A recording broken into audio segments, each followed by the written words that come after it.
So I know we've all seen those college advice videos that seem to require a crazy work ethic, more than 24 hours in a day, and a lot of dedication. Now, if you're anything like me, I would identify as a procrastinator, as someone who likes to sleep in a lot, and someone who doesn't really have the best time management. So I wanted to make this video for the people who aren't really that great at school, for a little bit of school motivation and some tips and tricks that I found work really great for me to stay motivated throughout the school year. Now, the first thing I think we should address is senioritis. We all know that it doesn't go away the second we leave high school, and that can be a big problem as incoming college freshmen.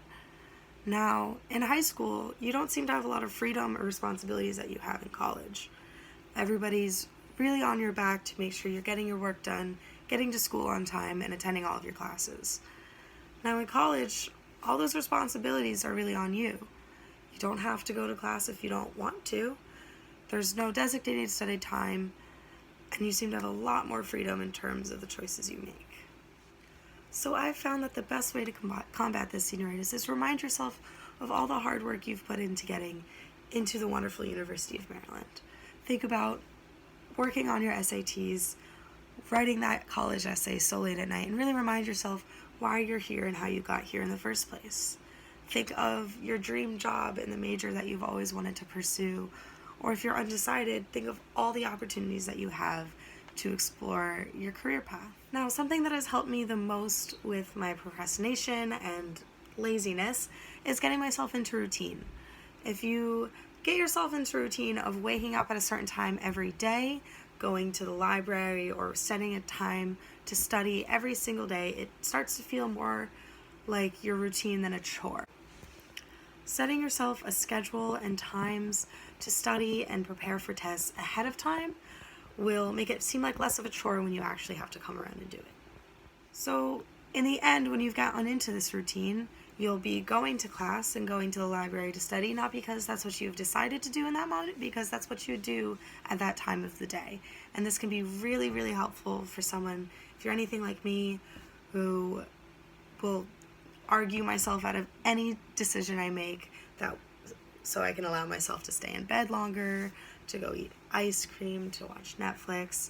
So this really takes that decision out of it, which really helps for me. Now, the idea of multitasking has been a little bit controversial. We all know that you can't actually multitask, but it can help you become more productive if you think you're multitasking.